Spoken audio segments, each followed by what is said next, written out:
Welcome to Humans of Business, the podcast where we uncover the human side of successful businesses.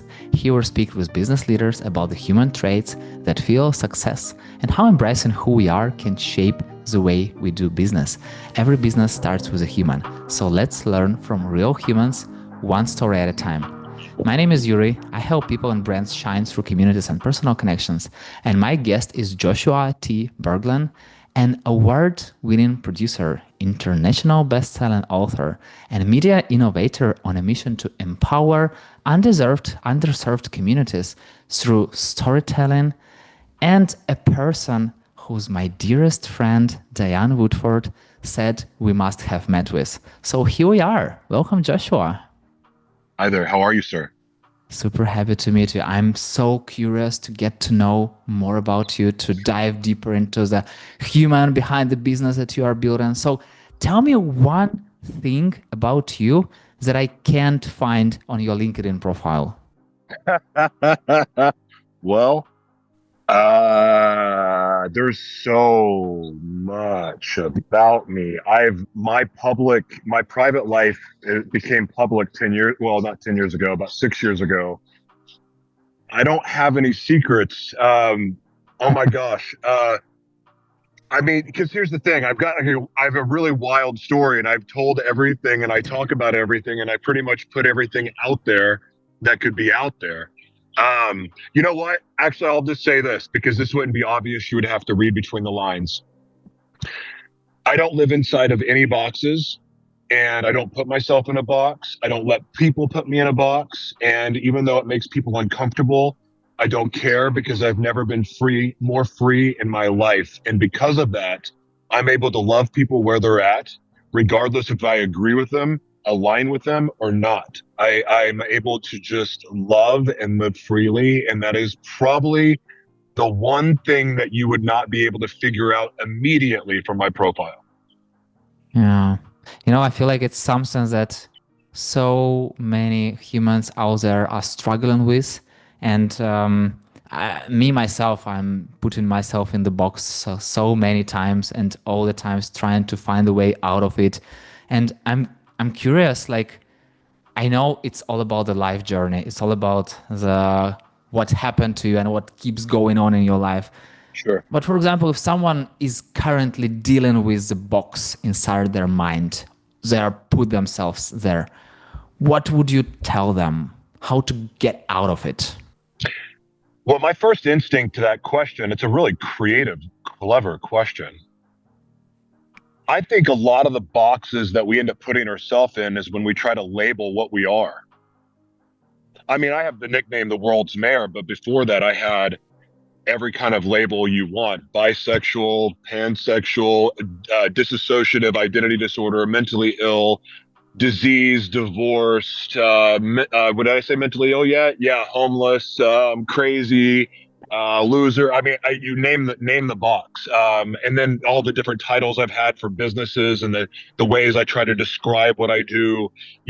All of those labels. Then you go with the religions, and then your political parties and all of that crap. They're all boxes. They're all boxes, and they all mean nothing in the end, because ultimately, if we're going to love each other where we're at, and if we're going to be who we were created to be, then the labels don't really mean anything. In fact, our gender doesn't even mean shit either, because in the end, we're just energy. And pardon my mouth, I apologize, but it doesn't, like. And now we've got people that, I get it. I get when we feel different, and I get you can call yourself whatever label you want, but all it does is put you in a box, and then you get stuck there. And the other thing I would say to break you outside of your box: don't give yourself labels, but be honest about who you are, and be honest about who you are without trying to label it. I feel like it's one thing when you are labeling yourself. I feel like it's also another thing when people are labeling you. And the more you hear people telling you different things from different sides, the harder it gets to. So anyway, one of the labels will stick with you. So from your personal experience, how do you don't care about what other are labeling you? That's not easy to do. That's tough, especially with social media. But the way I look at it is, life is a game, and the only competition I have is myself. No one was born with my gifts. I wasn't born with your gifts. So your judgment on me and what I do, you don't even get it. I don't expect you to. And I wouldn't expect, I mean, I try to understand other people, but to act like we know what's best for other people. Um, actually, give me the question one more time, because I distracted myself. What was the Yeah, question again? like where in TLDR is how do you don't care? How do you don't care about Oh, what yeah, other yeah, yeah. people saying about you? Well, I kind of said it when I said my only competition's myself, but also the way I see it is that God is inside of me, God is inside of you, or whatever name you want to give the person that created everything and everyone and everything. Hmm. Um, and so, why am I going to compete against another God or actually care what another person says? Because ultimately, well, I messed up that analogy, but that said, I got to this place of here's the deal: there was no other competition for me but myself. And also, the only person I have to really answer to is myself. Like, if I do something stupid, well, I'm the one that has to deal with the consequences. Other people's words may hurt or their opinions may hurt. And if they do, then what I try to do is look inside. Okay, why did that hurt? Is it true what they said? If it's not true, well, screw them. But if Hmm. it is true, you know what? Maybe I should apply it to my life. And the reason, and when I do, and here going back to the God inside me, God inside you statement, I know why I said that now. I know if somebody is speaking from a place of love and they give me their opinion or they give me their thoughts, that's when I can feel it. Hmm. Because then if it's convicting of me or if it's something that challenges me, then I get to take a deeper look at that and go, you know what? If it upset me, maybe that was an act of love. If that hurt my feelings, am I showing up this way? And I get to examine that so I can see that as a blessing. Even though I may not like it, it's a Hmm. blessing. But I don't let it affect me in my way of being in a way Hmm. that stops what I'm doing. I may modify my behavior. I may heal a blind spot, but ultimately in the end, it's me and God, the God within that's guiding me, the spirit within that's guiding me. That is what I answer to. That is what I follow. That is what I'm obedient to. And over the years, I've just learned that, you know what, it's okay if people don't like me. It's okay if I'm not perfect. It's okay if I lose my mind. It's okay because in the end, I'm just gonna go try to make it right, and I'm gonna do better the next time. And that's what I focus on, is just being the best that I can be. And that really is such a personal relationship, not only with myself, but the one that created me. It really helps block out the noise. And my answer wasn't perfect right there. It wasn't exactly smooth the way I wanted to say it. But ultimately, I just want to get to this. If I'm created for a purpose, Hmm. the only thing that I should really be listening to is what I'm guided to do within, and that should be my main focus, and doing the best I can do. And if we're focused within, we know when we mess up. We know when we're not doing something right. We know when, or we do know when we're right. We do know when we spoke the truth. And really just having that relationship with ourselves on our own can really help pull us away from the opinions of others affecting us negatively. I You hope know, that made sense. uh, yes, it's an ongoing conversation. You know, everything you say makes sense, and it's once again everyone understands what they're thinking about differently. And you know, you talked about acts of love, and I had this immediate question: how do you know that people are doing it out of act of love? And also, you know, I also understand that, for example, when you are doing something good, I have a teenager, so my son is like a teenager. Every time that I'm doing something good for him from the place of love, I'm doing acts of love, he doesn't get it. He thinks that I want to fight with him or whatever. So it's always, you know, different. And sometimes people are doing crazy things. They are doing given a lot of critics and all this stuff, and still I feel like it's all about of how do you personally approach, how do you feel what they're doing. So I'm curious from your side, how do you know that people are doing acts of love to you? isn't it a vibration? I wouldn't expect your son to necessarily know exactly what it is that you're doing. I mean, I remember, of course I was abused, but so this is going to hurt me more than it's going to hurt you. I mean, that's a pretty much an abusive, psychopathic, gaslighting statement to hear from your parents as they're whipping your ass. But anyway, I don't think as the youth, I don't know if we're as in tune with energy and understanding it, because it's hard in the process. It takes years to know that sometimes the bad things that happen in our lives are actually happening for us, and maybe it's there to fine tune us, maybe it's there to refine us. But once you heal and you've done the work, I'm speaking from a place of healing and growth. So I know when someone says something to me that is constructive criticism versus just their being a jerk, there's an energy behind it. There's also something about being present. When you're present in a conversation and you're hearing it and you're fully aware, you're not halfway listening, you're not scrolling through Facebook as you're listening, and you grab one word, you're like, what? What'd you say? But if you're fully present and you're listening, you're going to know. If I'm looking at you in the eyes and you say, you know what? You didn't make any sense in your last answer. Like, what the heck are you talking about? There's a way you can say that. I'd go, yeah, you know what? I did confuse my words a little bit. I got a little excited. Maybe I had too much pre-workout today. I don't know. I mean, whatever. You know what I mean? I'm just throwing out examples here for fun. But being able to see you communicate and being present with you, I can feel your energy. I know the place that you're coming from. And but we have to do the work to heal to be able to do that. We have to, like, if people, it's a struggle. I get it. Of having dissociative identity disorder and all these other things I don't need to go into right now.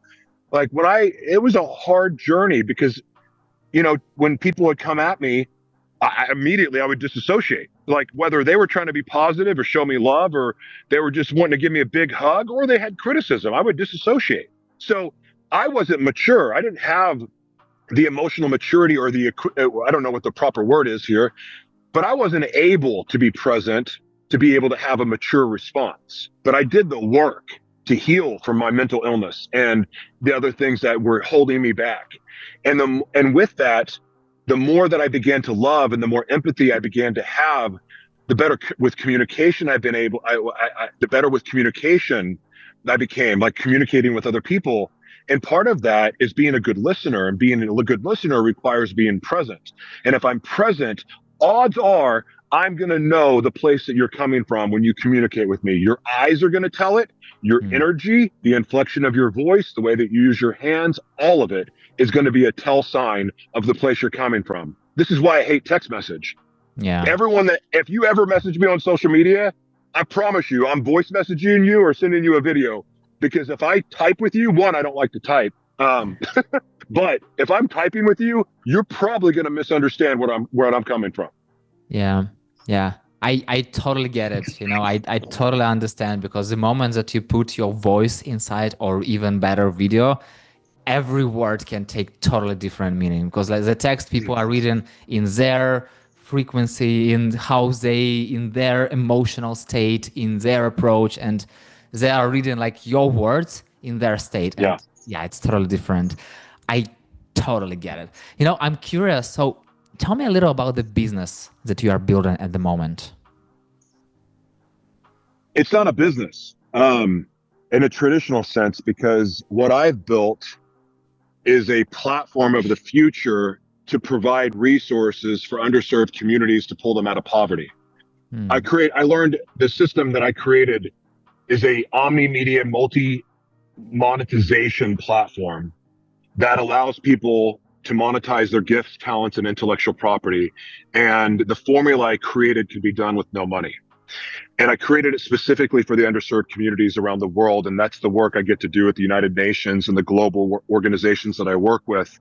I give away everything. I'm not in business. I make money off of my talent. I make money off of acting, voiceover work, shooting commercials. I have endorsement deals, stuff like that. But it allows me to give away all of my services. So where other people would charge, and I do have a price menu, but that's for people to understand the value that they're getting. But I'll really never do the work for people. I would rather teach.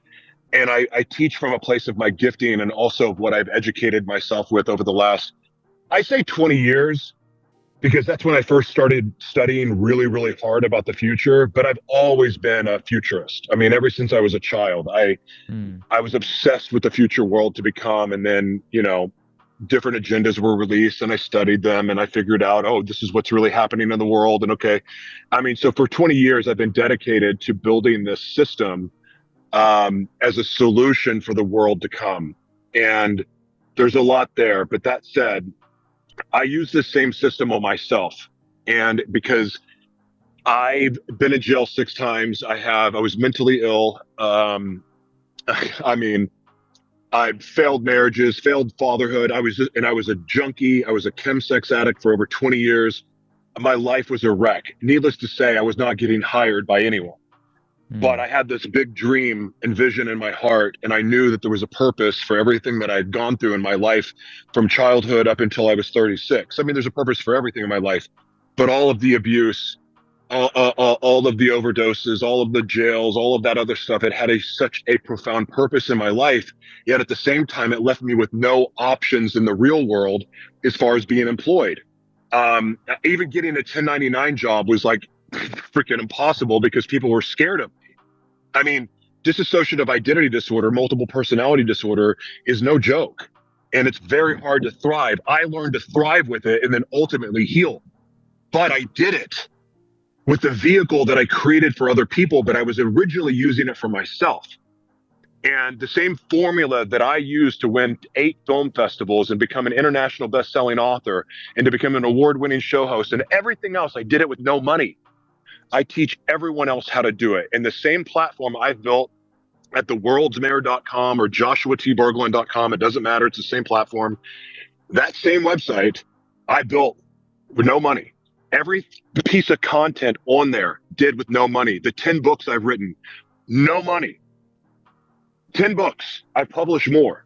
All of it I did with no money. I made a movie with no money, won 8 film festivals and had other awards. I'm not saying this to brag because ultimately it didn't change, it didn't give me a penthouse apartment or anything like that. But here's what it did. It gave me purpose. It gave me life, and it gave me a vehicle and a meaning and a purpose for all the shit that I went through, because the same things that I went through but overcame, I've been able to teach others to do, and the same formula and technique to get my voice heard so that I would no longer be silenced, because I'm very passionate about elevating the voices of the voiceless. In fact, I want to equip the voiceless to have a voice so that they can go out and equip others to have a voice too. It's not about me. Our purpose is not about us. The things that we go through in life, our trauma is not about us. Because it's when we heal, it becomes our duty to teach others how we did it. And so in the same way that I healed from all my crap, I also was able to create this system that was part of my soul's purpose to create, to be able to give to underserved communities around the world, especially in the global South, to help pull them out of poverty. It'll break the cycles of addiction. It'll break the cycles of divorce and the families destroying each other and communities destroying each other. It's going to bring families back together and communities back together, because I believe when everyone starts creating, by the way, what we were created to do, the Creator created us to create. And we live in a creator's economy, and storytelling is going to be the centerpiece of this economy, because it's all some people have is their story, but their stories matter. The truth of their story matters more than any freaking job that you can go out and get hired for. I promise you. And when all the jobs go away due to AI and some of the other changes that are incoming as we speak, when that goes away, people are going to be looking around going, what do I do? What do I do? I've had this job my whole life. How am I going to pay my bills? Screw your bills. It's not going to matter, because you're going to have this opportunity to monetize your gifts, talents, and intellectual property and have endless revenue streams. You're going to be able to have that. And if you step into that purpose, you're not going to be a slave. But everyone else that doesn't, they will be slaves, because they're going to be sitting there taking universal basic income because there's no jobs to take. So there's people, you very well should look at that as slavery, because don't think for a second the global government's going to give you however much money a month for free. It may seem like it's free, but trust me, you're going to give up something you don't want to give up for it. Mark my words on that. I know for a fact, it's not even a conspiracy. It's a factual statement. But the freedom comes in creation. If you create, if you become a teacher, if you become the one that provides value to the world, to your community, you will not be a slave. You will be free. And on top of that, and the most important thing of all, is that you will be doing what you were created to do. And if you're living a life right now where you're sitting there saying, well, I would do this if I didn't have to pay the bills. I know I dreamed of doing this. I would do this. If all the money in the world didn't, if I had the money in the world, this is what I would do. All those statements are bullcrap. Yeah. Because every single one of us have an opportunity right now to step into our purpose. There's never been a better time to make our dreams come true than now. And media is the vehicle to do it. And guess what? You don't need giant cell phone towers. You don't need giant towers and buildings to be a media company. No, you could be a media company now for free. And I will teach you how, no questions asked. I had this question in my mind, what drives you? But while you were answering, I totally get what drives you. I feel your energy, something that you were talking before about the energy, about like how, so I can feel it even we are online call. So there is no question in it. Still, there are so many people, and I know many of them, who are getting through much less trouble that you had in your life, much less challenges, who has the biggest challenge. Oh my God, my manager told me these words, and they are crazy about it. They're like, I don't know what will happen with my life tomorrow because this person told me that and that. So what is the atomic step that those people can take to break free? Surrender is the word that popped in my mind. It all started with surrender for me. My surrender was a little bit different. Now I've learned different levels of surrender, but the initial surrender for me, I was in jail, facing 5 years in prison. The first night I was there, I was in isolation. I told the people that were booking me that I had HIV, thinking it would give me special privileges. I really had HIV, but the only reason I said it is I thought they would put me in somewhere special. They did, in isolation in the psych ward, away from everyone else. So like I'm sitting in this cell, and I kid you not, it's like from here to there, distance-wise, and super small. I can't see anything around me, but I can hear the crazy people around me. So I'm high on cocaine and tequila and everything else. As I go in, I don't know how, there's no clock. So I'm guessing 24 hours later, when this all wears off, I start to realize where I was at. And like, oh crap, and I'm not leaving and I can't get out of this. Oh, and it started to really dawn on me the waste of the blessings in my life, the waste of I was born into country club life. My parents were successful, had every privilege you can imagine. It didn't mean that I didn't have horrific things happen to me, but still I had advantages that most people don't get.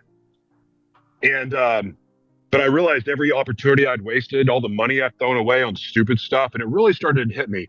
And I won't go into all this, the whole story here because it's in my book, but what I will say is this: there was a moment of realizing that I'd been running from what I was created to do this entire time. And for me, one of my initial blockages was that I hated my father. I showed up an hour and a half late to his funeral, high on cocaine, because I was at an orgy the night before. This is all in my book too, but I made a mockery of his funeral. I hated him so much. But I'd realized also in that moment that I not only hated my father, but I'd become worse than my father. I was worse than my father ever dreamed of being, the things that I did. So I forgave. I was asking for forgiveness from him first.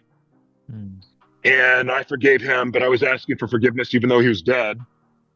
And then I asked God for forgiveness because I knew that I was doing everything the opposite of what I was supposed to be doing. And I'm not religious by any means, but I still knew. And with the accumulation of the conversation that was going on, the things I was hearing from my father, I won't get into those dramatics right now, but I will say this. When I said, take my life is no longer my own, it's yours. Take my life, it's yours. I surrender. It was the most dramatic experience in my life ever that took place after that. In fact, if that event didn't take place, this lightning bolt on top of the head, I don't know how to describe it, but I felt like I get hit with lightning and lifted back up. It's the weirdest thing, but I will tell you this right now. The Creator must have known that I would have bailed off the path if I didn't experience something so supernatural, because I would have never been able to fight through what I fought through the last 10 years on this journey, including almost dying more times than I did from overdoses. These tremors have almost killed me. I mean, the fact that I'm even talking to you is a miracle right now. So that surrender changed everything for me, because everything quit becoming about me. It became about what I was created to do. And when we become mission minded like that, where it's like, okay, me and you, God, nothing else. Me and you, what you created me to do. Show me the way. Give me the steps. Guide me. Let's do this. Oh, am I still here? Am I recording? I'm still recording. He disappeared. Anyway, so the steps in guiding me changed everything for me. Haven't done everything perfect, but here's one of the most beautiful things ever. Here's one of the most beautiful things. When we believe what we're doing is right and we walk it out and we believe that we're being led, the only way you'll ever know that you're on the wrong path,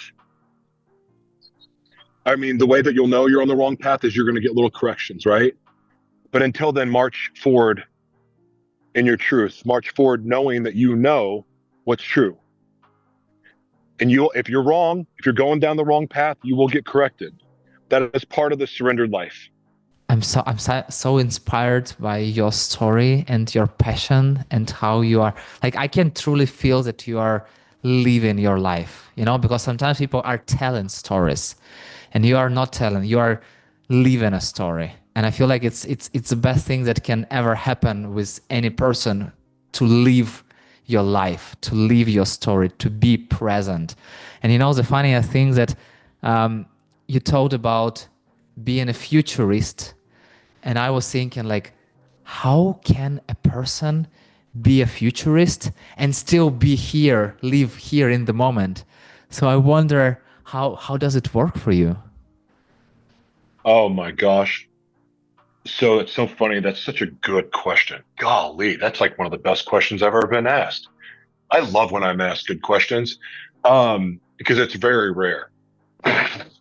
It's very rare that people ask good questions. As if I used to do my own interviews, and I took great pride in my questions. So I appreciate that question.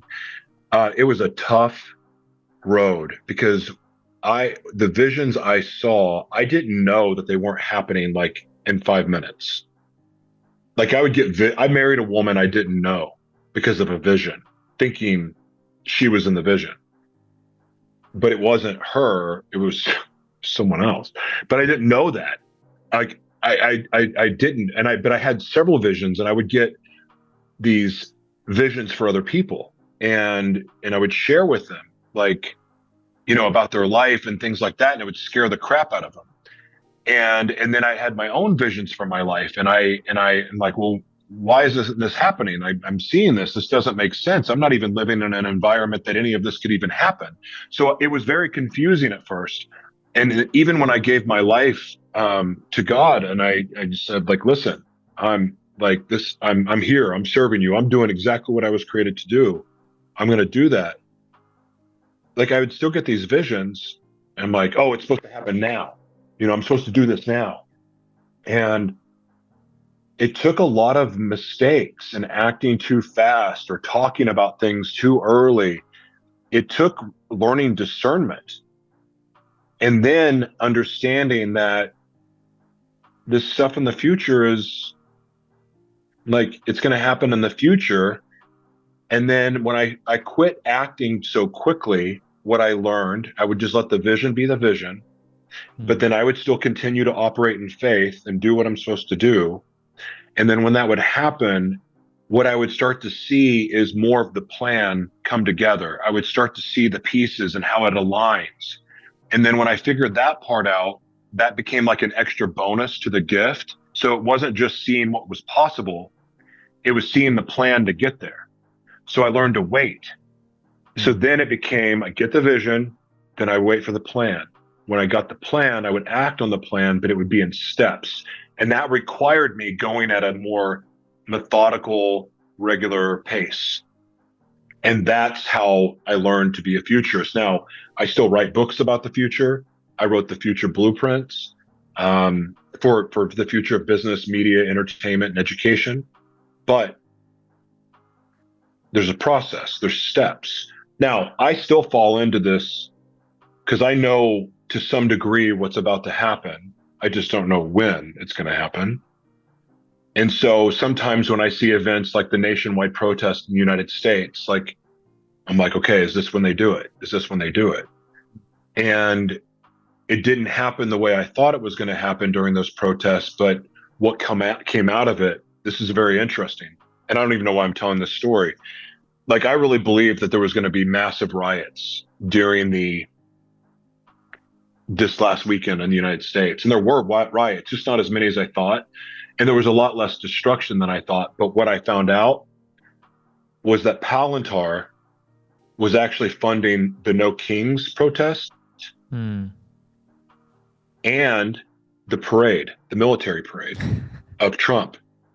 And what they were doing, if you know what Palantir is all about, was gathering all of the data, the biometrical data for the biodigital convergence, the Internet of Things, and the mass surveillance and everything else.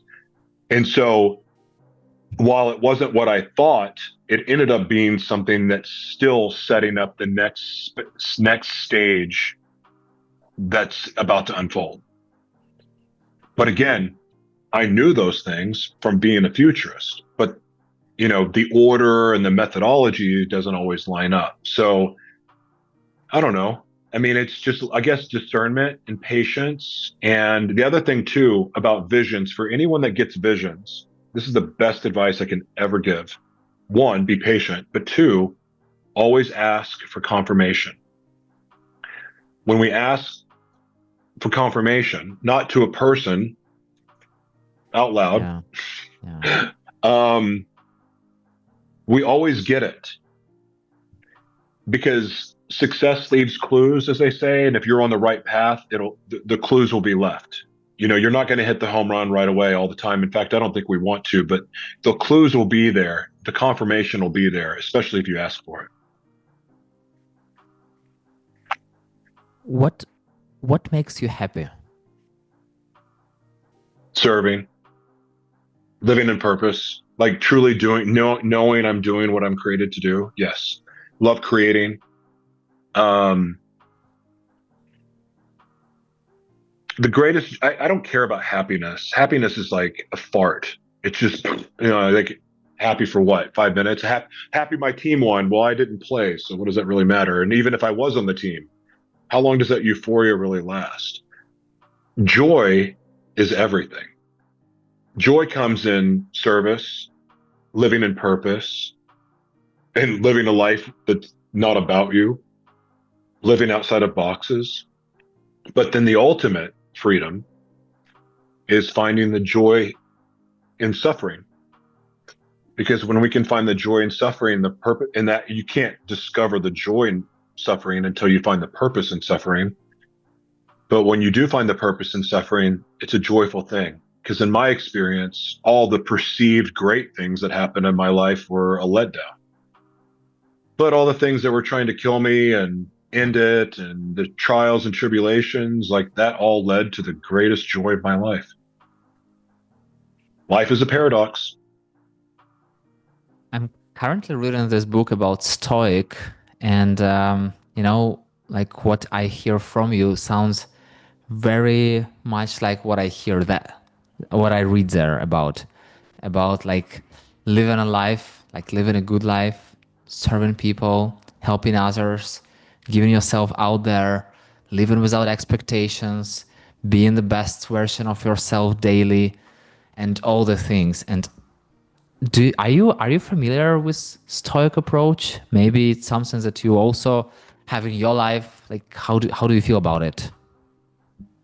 Well, part of your mic cut out, but I can assume what you created. I love Stoic philosophy. Um, I love the Gospel of Thomas, which to me is the self-mastery book. It's also very much a Stoic book. And of course, it was taken out of the Bible. Um, there's just so much amazing wisdom out there. And, I was an evangelist for a while, and my beliefs are not exactly that. Um, Again, the Gospel of Thomas to me belongs in the Bible, and it's hard for me to take the Bible completely serious, having that book removed from it. And I don't mean that in a disrespectful way, because I love the Bible. But like 1 Enoch, if people understood what was happening in the world right now, you would see the importance of 1 Enoch, even the Book of Jubilees, the Gospel of Thomas. I think Stoicism is a beautiful practice, but there's so many others, like the Tao. What is it? Tao. Tao de. What is it? Tao de. How do you say it? Tao. Alan Watts talks about it a lot, and I could talk about all of these amazing teachers that have been elevated to sainthood and things like that, but I can also talk to you about the importance of learning from demons, or what we call demons. It's all important. In the same way that some of our greatest blessings come from pain, don't you think it's possible that some of our greatest blessings could come from what we learn from demons?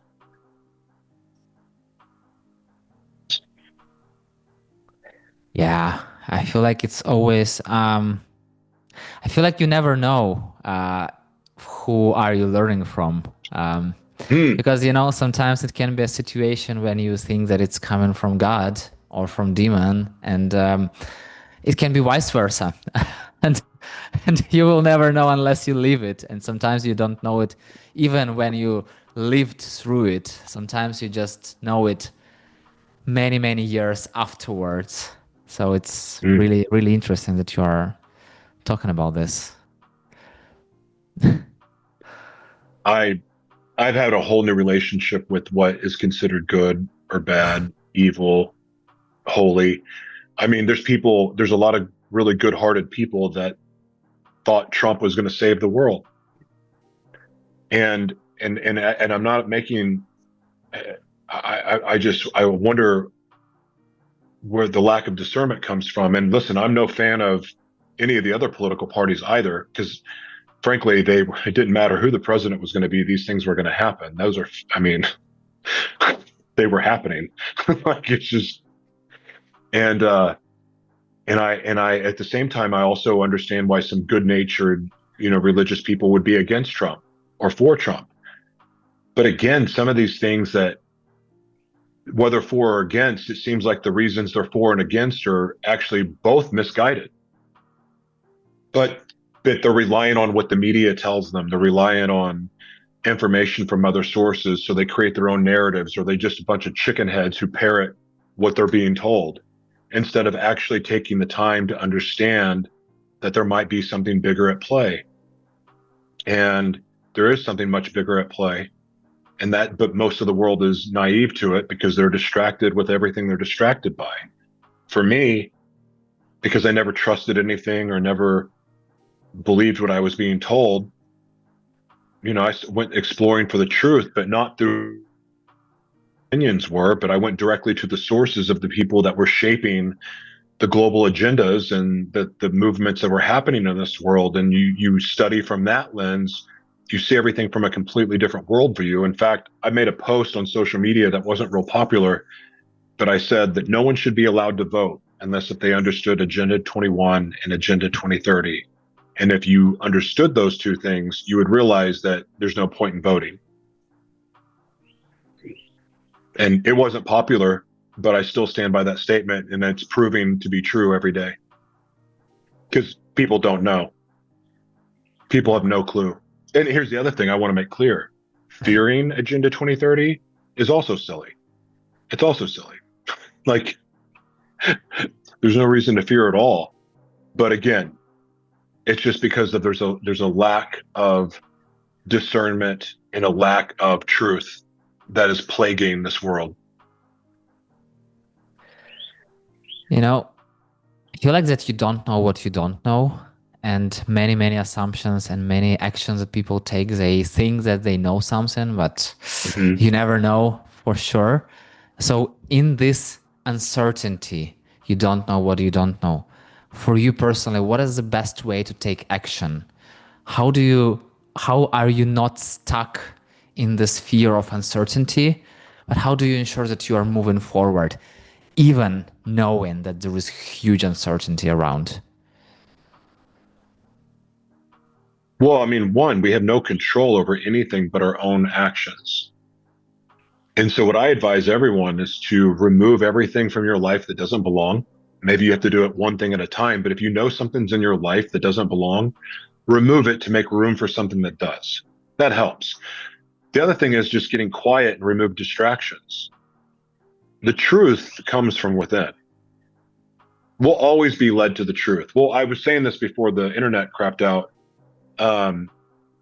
that we have a creator that gives us the grace to be able to walk out what we believe is true. And if it's not true, we're going to be corrected. We're going to be shifted to one direction or another. We're going to have our hand slapped. And if we ignore the hand slap, we're going to, and if not, we're going to get hit with a 2x4 or whatever. I mean, it just, but we are allowed that grace to figure it out. But yet too much of us rely on what others say is true. That's not. That because they got it from someone else, or they were told, or they were raised to believe such a thing without ever questioning the narrative, like without ever looking at going, well, we've been told this, but this isn't happening. And it's never happened. We've been told that these changes are going to happen, but they don't happen. Or if they do happen, there's some other crap that's put in place to offset what happens, and and so with all that said, getting real clear on who we are, knowing our identity, our true identity, and walking that out is the most important thing that we can do. We have to do what we're created to do. And if we do that, everything will work out for our good. Everything will fall into place. Life will happen for us when we live created for. What I hear between the lines is kind of like lose your expectations, lose your control, and just be where you are and just move forward and let's see what life holds. 100%. 100%. I'm very much impressed with your energy and a passion, even through the screen, which is like usually really hard to feel, but I'm feeling it right now at the moment. And I'm curious, sometimes when it feels like you are driving a very fast and powerful car, very close to the maximum. And sometimes it feels like, you may be driving too fast. You may be going to the limits. So I'm curious, how do you know that you are not going too fast? It's being aware, being present, making sure to rest, listen to your body. There's no shame in resting. There's no shame in canceling appointments because you don't feel nasty. These people that talk about rise and grind, I get that, but that you can't do that for the rest of your life. No one can do it. You're going to be strung out. You're going to alienate your family. Like, I understand why people want to be successful, but there's a better way to go about it than what social media teaches us. I as somebody who's been extremely successful and lost everything, including the people I love, nothing is more important than our families, the people that help us get there. And family doesn't necessarily always have to be about blood, but we know who family is. It's in our heart. And putting things over family, or even putting things over our creator, I think, is a mistake. It gets our priorities out of whack. But at some point, the success and the ambition becomes more about ego and more about and less about providing for our family, living purposefully. It's about things. And if you've noticed, a lot of people that chase the things, there's never enough. How many watches can you put on your wrist? How iced out can you really be? Like, what does it mean? That means that you spent your money on that? Because odds are, I mean, there's some people, all the billionaires and multimillionaires I know, you would never know. So when I look at people that are flashy, and by the way, I didn't bling out, but I was flashy in my own way. I suffered the consequences for it. It's not worth it. I would trade, and I've been blessed since I've rehabilitated my life to become friends with my ex-wife and ex-stepkids and exes, and because I've had the opportunity to rehabilitate my life, but I neglected all of them for my own selfish desires. And I've done the work and I've made the right thing, the right priorities. And because of that, there's been healing in my life. There's been reunification. My family has come back together. And I'm grateful for that. But that's because I believe my heart and my priorities in the right place. And when we truly love, not just love others, but love ourselves, I don't think we care about all the flashy stuff. I think we care more about creating experiences that are and creating memories and doing good for others. Yeah. I'm just thinking that sometimes it feels so hard to really go through it, to really understand what love is, to really understand who are the people you love. Because sometimes, sometimes you can misuse this word. Sometimes you can mix a feeling, a momentary passion with love, and then just, what is it? So, and I have so many questions, and I feel like we can talk about it forever. And I really wish to have the sky as the limit to this episode, but time is the limit. So I have this final question for you. What's one thing that you are really good at that no one knows that you are really good at?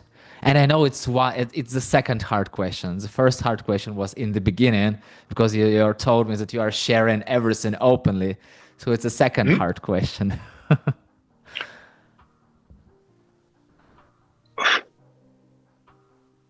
I've been blessed with the gift, and it's a gift. It's not mine. I don't say this from ego, but I've been blessed with the opportunity to see what's possible for people and see the strategic plan to help them get where they're supposed to go. In other words, I can see what people are created to do. And the system that I created that I give away is the vehicle for them to make their dreams come true. In other words, to help them do what they were created to do. That's why I give it away, because I don't feel like it came from me. Yes, my body experienced it. I did the work. I learned every form of media. But I was being led when that happened, because it took about 5 years into doing everything I was doing for me to go, what? You mean this is what I've been learning? Like these weren't failures. This all had a purpose. Oh my gosh, like raising millions of dollars for movies and not getting paid as a producer.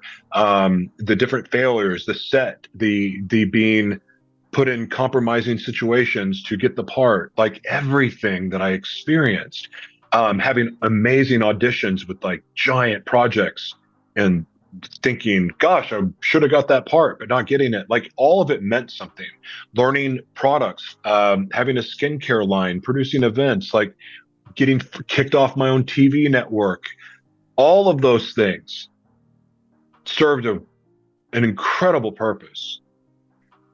So, I'm fortunate those experiences helped shape it. But that said, getting to use my gift that I was blessed with full time is the most amazing thing ever because I never feel like I'm working.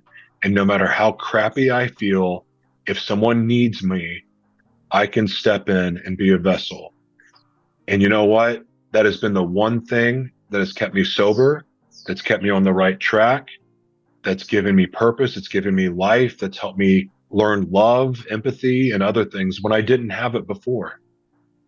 So I would say getting to use my gift the way that I get to use it, it's given me a reason to, it's given me more than a reason to live. And what is the best way for people to meet you and connect with you?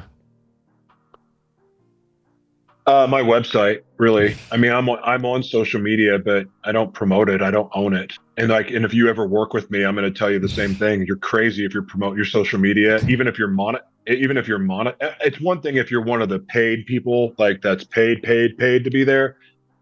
But I'm talking about for the average, like 98% of the rest of the world. You should only promote your platform. You can bring your social media to your platform, but that's another story. If you meet with me, like I do consulting calls with people for free. I don't charge for that. I mentor people. So go to my website, joshuatberglan.com. I'm fixing something on the mobile right now. Bear with me. But if you look on your laptop, you'll be able to see my body of work, what I do. You can contact me there, and I'm happy to be in service. And last but not least, name 2 people I should have this podcast conversation with.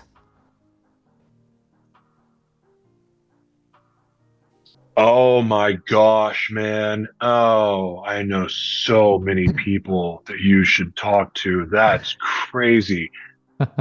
I don't know if my ex-wife would do it. I don't even want to say her name on here. Jessica Lynn or Jess Lynn. She would be good. She's doing a really amazing Bully Buddy project. Bro, I'm serious. I have a whole list of people. I've interviewed 700 people, and I mean, like, I know everyone's dirt. You know, there's a reason I'm a safe place for most people. Gosh, man, that's tough. Yeah.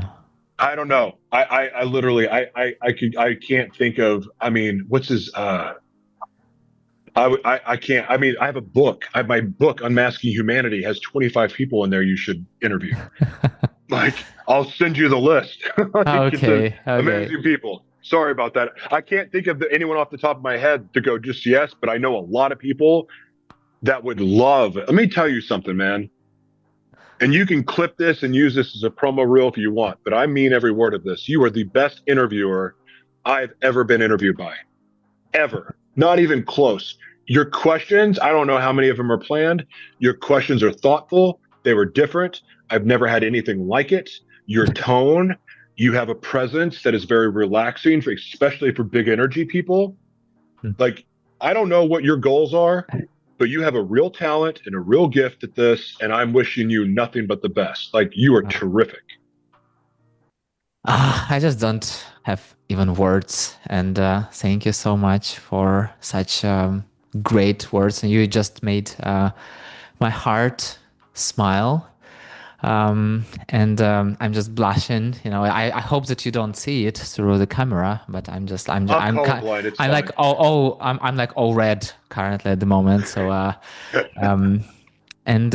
you know, it's not a usual episode. It's not a usual conversation that I mostly have with people.